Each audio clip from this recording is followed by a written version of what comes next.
Sodom and Gomorrah, names that echo through history as symbols of destruction and divine wrath. Their story, more than legend, is a warning etched into the heart of three major faiths. Why do these cities haunt us? Because their fate forces us to confront questions of morality, justice, and the limits of human behavior. The drama is unforgettable. Two cities wiped out in a single, fiery moment. For believers, it's a lesson in consequence. For historians and scientists, a puzzle begging to be solved. Did these cities really exist? What disaster could have inspired such a tale? The search for Sodom and Gomorrah is more than a quest for ruins. It's a journey into our own fears and hopes. Their destruction is not just a story of the past, but a mirror reflecting our anxieties about society and fate. Whether as myth, history, or warning, Sodom and Gomorrah endure, demanding we remember and reconsider what it means to be righteous. The legend lives on, challenging us to seek truth in the ashes of the ancient world. The book of Genesis tells a chilling tale. Two angels arrive in Sodom at dusk, greeted by Lot, Abraham's nephew. Lot, sensing danger, insists they stay in his home, shielding them from the city's corruption. That night, a mob surrounds Lot's house, demanding the strangers be handed over. Lot's desperate offer of his daughters reveals the city's moral decay and his own anguish. The angels intervene, blinding the mob and revealing their mission. Sodom's destruction is imminent. Lot and his family are told to flee, not to look back. As dawn breaks, fire and sulfur rain down, erasing the cities and all life within. Lot's wife, unable to let go, looks back and becomes a pillar of salt. The devastation is total, a stark image of judgment. Abraham from afar sees only smoke rising from the plain.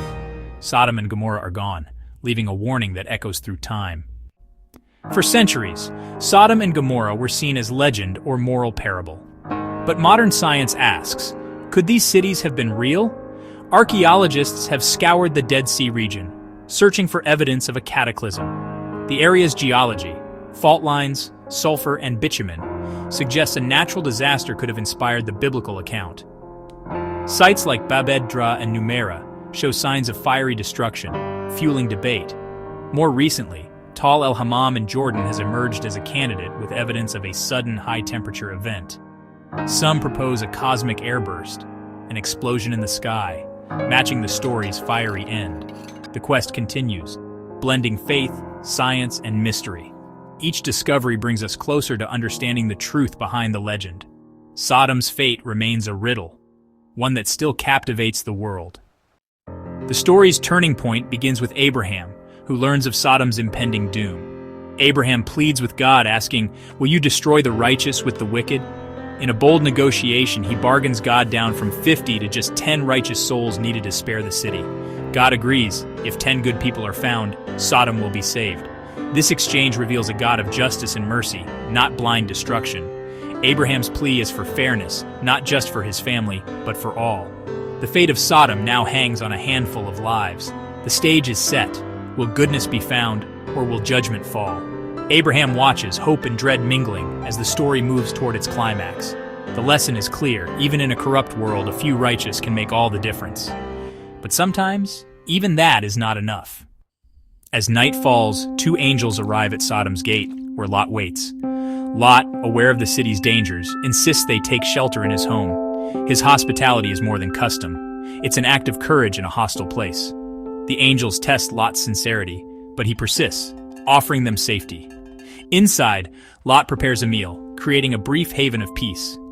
Outside, darkness gathers, Sodom's true nature about to be revealed. Lot's kindness sets him apart, marking him as righteous amid corruption. The angel's presence is a final test for the city. The line is drawn. Lot's house becomes the last refuge of decency. Soon the city's fate will be sealed by what happens next. The peace within Lot's home is shattered. Before the guests can rest, a sinister noise grows outside. An angry roar surrounds the house. The Bible says it was all the men from every part of the city of Sodom, both young and old. It was the entire male population, united in a depraved purpose. They demand Lot surrender his guests so they can know them, a euphemism for violent homosexual rape. This was about domination, violating strangers, and asserting power, a breach of hospitality. Lot offers his virgin daughters instead. revealing his duty as a host. The mob refuses, scorning Lot and threatening him. The situation escalates to an imminent attack. Lot is trapped between his duty and a monstrous city. As the mob threatens Lot, the door swings open. The angels strike the crowd with blindness, thwarting their intentions. The angels reveal their mission: to destroy the city. This is Lot's last chance to save his family, but his warnings are met with ridicule. As dawn breaks, the angels urge Lot's family to flee to the mountains and not look back. The Lord rains fire and sulfur, consuming the cities. Lot's wife looks back and becomes a pillar of salt. For centuries, the story of Sodom and Gomorrah existed within sacred texts, accepted on faith. The dawn of the modern archaeological age changed everything. Explorers began to connect sacred stories to the physical world. They hypothesized tangible evidence of biblical events existed, buried beneath the sands. This transformed the story into a historical puzzle, sparking a quest to find the lost cities. The search became a hunt for corroboration, to anchor the biblical narrative in history and science. The challenge, however, was immense, with vague geographical clues. The search for Sodom and Gomorrah had officially begun. In the 1970s, the search for Sodom and Gomorrah zeroed in on the southeastern coast of the Dead Sea. A team of archaeologists began excavating a series of 5 ancient sites that seemed to match the biblical description. The 2 most significant of these were Bab Edra and its smaller neighbor, Numera. What they discovered was tantalizing: substantial fortified towns that had flourished during the early Bronze Age. The evidence pointed toward a catastrophic end, with both sites showing signs of destruction by fire. It appeared the city had been razed and utterly abandoned, mirroring the biblical account. The evidence of a sudden, violent end made them prime candidates for Sodom and Gomorrah. However, problems with this theory began to emerge as further study suggested different destruction times. The landscape surrounding the Dead Sea offers powerful clues. This region is a geological hotbed, suited for the kind of disaster described in the Bible. The Dead Sea sits within a deep rift valley created by a major fault line. This makes the area one of the most seismically active zones on the planet. A powerful earthquake could easily have been the trigger for a wider catastrophe. The area is rich in flammable materials that could explain the fire and brimstone. It is plausible that an earthquake could have ruptured underground deposits of bitumen and natural gas. If ignited, it could have created a terrifying firestorm, fulfilling the biblical description. This provides a compelling explanation for the story. They interpreted the natural disaster through a theological lens. The landscape itself seems to tell a story of fiery destruction. For decades, the southern shore of the Dead Sea dominated the archaeological search for Sodom. But in the early 21st century, a different theory emerged, shifting the focus dramatically to the north. Archaeologist Stephen Collins of Trinity Southwest University proposed a new candidate for the Lost City, a massive archaeological site in Jordan called Tal el-Hammam. Located in the eastern Jordan River Valley, northeast of the Dead Sea, Tal el-Hammam was a colossal city during the Bronze Age. Spanning over 100 acres, it was many times larger than any other city in the region at the time, including ancient Jericho and Jerusalem, making it a dominant regional power. Collins and his team argued that the biblical geography points more accurately to this northern location. The text describes Lot looking down from a high place near Bethel and Ai, and seeing that the entire Jordan plain was well watered everywhere, like the garden of the Lord. This description, Collins contends, fits the lush northern end of the Dead Sea far better than the arid southern basin. Furthermore, the story of Abraham watching the smoke rise from a distance near Hebron makes more geographical sense if the cities were to the northeast. From his vantage point, the rising sun would have been directly behind the plume of smoke, creating a dramatic and unforgettable image. The most startling evidence from Tal el-Hammam, however, lies in the nature of its destruction. Across the site, excavators found a distinct and mysterious destruction layer dating to the Middle Bronze Age, around 1650 BCE. This layer tells a story of an instantaneous, high-heat, high-pressure event that obliterated the city in the blink of an eye. The top several feet of the city were simply gone, sheared off by an incredible force. Mud brick walls, some several feet thick, were vaporized or pulverized, leaving only their stone foundations behind. The level of destruction was unlike anything seen from a typical earthquake or military conquest. This evidence led Collins and a team of independent scientists to a radical new hypothesis. Sodom was not destroyed by an earthquake or volcano, but by a cosmic airburst. They proposed that a meteor or small comet entered the atmosphere of the city and exploded in the air directly upon the fire. Resulting in a significant many times more powerful than an atomic bomb, instantly incinerating the city and everything in it with a wave of heat. This theory provided a scientifically sound explanation for the fire from heaven and the complete annihilation described so vividly in the book of Genesis. The evidence supporting the cosmic airburst theory at Tal el-Hammam is both microscopic and overwhelming. The research team, publishing their findings in the prestigious journal Nature Scientific Reports, presented a stunning array of data. They found pottery shards with their outer surfaces melted into glass, a process known as vitrification. This requires temperatures in excess of 2,700 degrees Fahrenheit, or about 1,500 Celsius, far hotter than what could be produced by a regular city fire or even a volcano. The directionality of the melted material suggests it was hit by a brief but incredibly intense wave of heat coming from the sky, consistent with a thermal airburst. Further analysis of the destruction layer revealed even more extraordinary clues. Archaeologists unearthed shocked quartz, grains of sand that had been fractured in a specific parallel pattern. This type of fracturing is a telltale sign of an extremely high-pressure shock wave and is typically only found at nuclear test sites and known cosmic impact craters. They also discovered tiny, spherical particles of melted iron and sand, known as spherules, which form when vaporized material cools rapidly in the air. Most compellingly, they found nanodiamonds, microscopic diamonds that can form under the immense pressure and heat of a cosmic impact or airburst event. The human cost of this proposed event was also written into the archaeological record. Excavators found skeletal remains that were described as fragmented and exploded.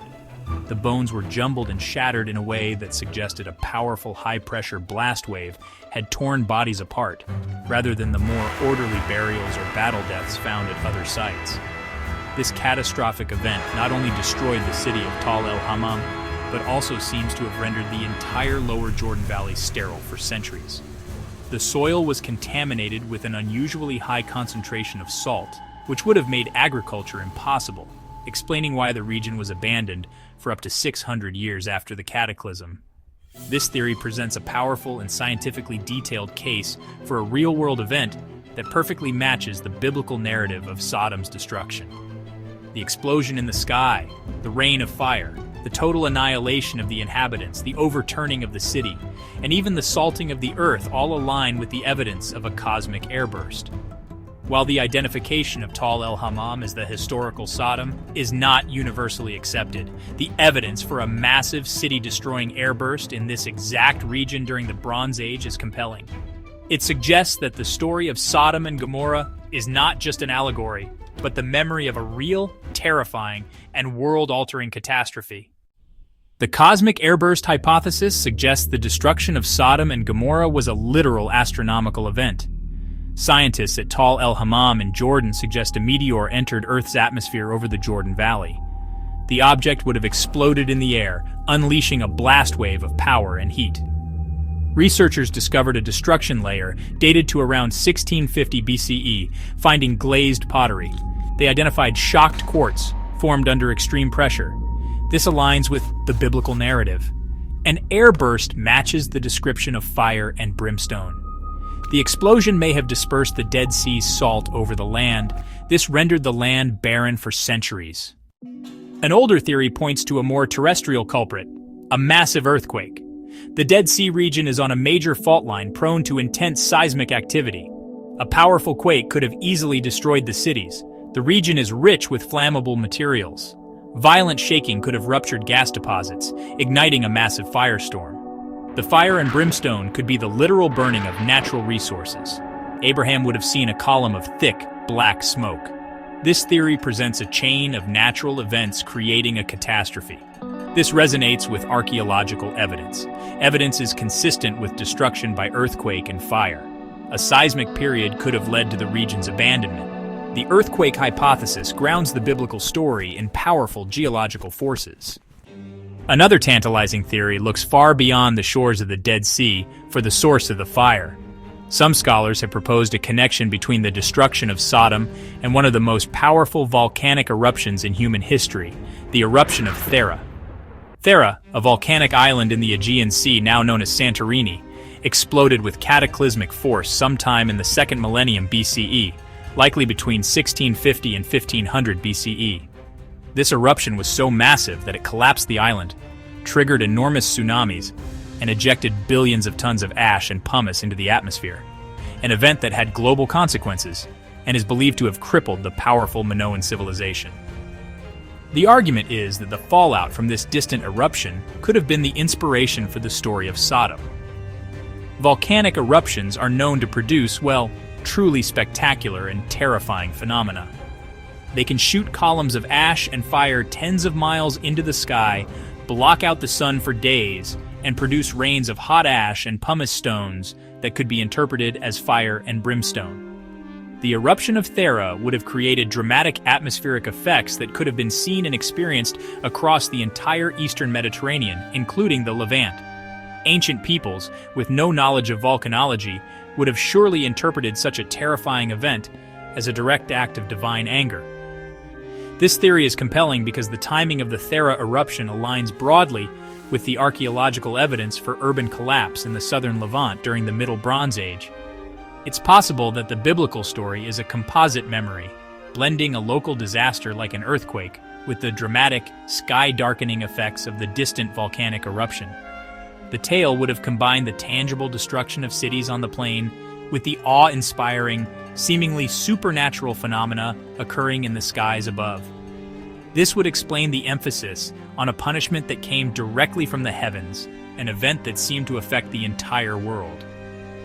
However, the Thera theory also has significant weaknesses. The primary issue is the vast distance involved.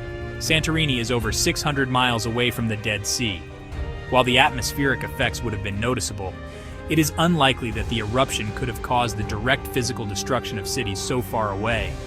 The amount of hot ash falling on the Jordan Valley would not have been sufficient to incinerate entire settlements. For this reason, most scholars believe that while the memory of Thera may have influenced how the story was told, it couldn't have been the primary cause of destruction. The real trigger was likely a more localized catastrophe. Beyond scientific explanations, the story of Sodom and Gomorrah serves as a moral and theological allegory. It's a cautionary tale about sin, righteousness, and divine justice. The narrative illustrates a society's moral collapse, a warning against rejecting kindness and embracing brutality. Lot's story highlights the city's depravity, and his wife's fate symbolizes the danger of being attached to a sinful past. The allegorical view doesn't negate a historical basis. It integrates history with moral lessons.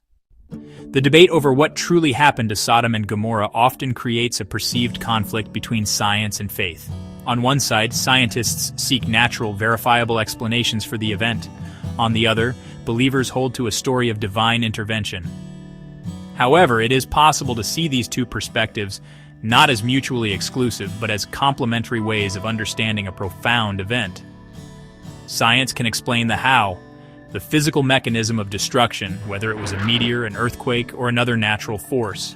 Scripture, meanwhile, seeks to explain the why, the moral and spiritual significance of that destruction from a faith perspective. For many modern people of faith, there is no inherent contradiction between a scientific explanation and a divine one. If God is the creator of the universe and the laws of nature, then a natural disaster is not a random accident, but can be seen as a tool used to enact the divine will. A meteor exploding over a city or an earthquake swallowing it up can be interpreted as an act of God in the truest sense. In this view, the cosmic airburst or the seismic event was the physical means by which the judgment described in Genesis was carried out. Science simply uncovers the mechanics of the miracle without diminishing its theological importance. This integrated approach allows us to appreciate the story on multiple levels. We can marvel at the scientific possibility of a city-destroying airburst, while also contemplating the story's profound moral questions about justice and mercy. The archaeological evidence for a real-world catastrophe in the Bronze Age does not disprove the Bible. For many, it provides a stunning corroboration of a historical memory preserved in Scripture for millennia. It suggests that the biblical authors were not inventing a fictional tale, but were recording and interpreting a real traumatic event that left an indelible mark on the collective consciousness of their people. The story becomes a powerful intersection of history, science, and faith. Ultimately, the search for what happened to Sodom and Gomorrah enriches our understanding of this ancient and powerful narrative. The various theories, from cosmic impacts to moral allegories, are not just competing ideas, but different lenses through which to view the story. Whether one sees it as a geological report, a historical memory, a divine judgment, or a cautionary fable, the story's power remains.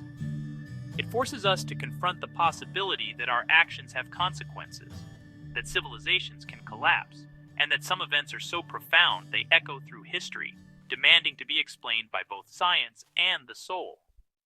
The story of Sodom and Gomorrah is a foundational pillar of moral and religious law for billions of people. Within Judaism, Christianity, and Islam, the narrative serves as one of the most powerful examples of divine justice in action. It establishes a clear line between righteous behavior and wickedness, demonstrating that God is not indifferent to human actions. The fiery end of the cities functions as a permanent warning, etched into the sacred texts, that societal corruption will ultimately face a divine reckoning, making it a cornerstone for ethical teachings. Across all three Abrahamic faiths, Sodom and Gomorrah are powerful symbols of the moral order of the universe, where righteousness is rewarded and wickedness ultimately leads to ruin. For much of history, the sin of Sodom has been associated with homosexual acts, shaping laws and social attitudes. Modern scholars challenge this, pointing to other passages. Ezekiel states Sodom's sin was arrogance, greed, and lack of social justice. The attempted rape was a symptom of a selfish, cruel society devoid of compassion. This shifts the focus to social and economic injustice. God's wrath targeted a culture of cruelty and oppression, condemning societies that extinguish empathy. This debate reflects evolving cultural and moral conversations, influenced by new insights in social consciousness. The story of Sodom continues to force us to confront our deepest values. The imagery of Sodom and Gomorrah has fascinated artists and writers for centuries. Painters have returned to this story again and again. Artists like John Martin and Rembrandt explored themes of divine power and destruction. The figure of Lot's wife is a compelling symbol of regret. These paintings were visual sermons, intended to inspire awe. John Milton referenced the cities in Paradise Lost. T.S. Eliot used a desolate landscape in The Wasteland, echoing Sodom's fall. Countless works have used Sodom and Gomorrah as a metaphor for societal corruption.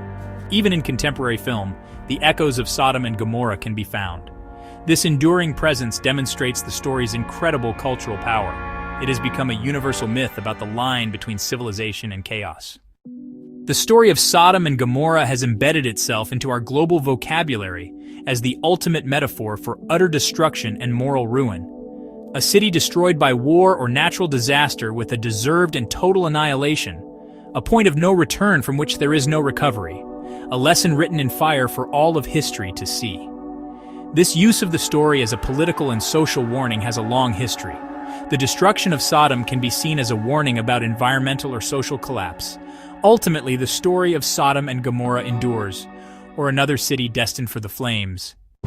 Our journey leaves us on the shores of the Dead Sea, surrounded by profound questions. The truth remains just beyond our grasp. Tal el-Hammam presents a case for a cosmic airburst, aligning with the biblical narrative.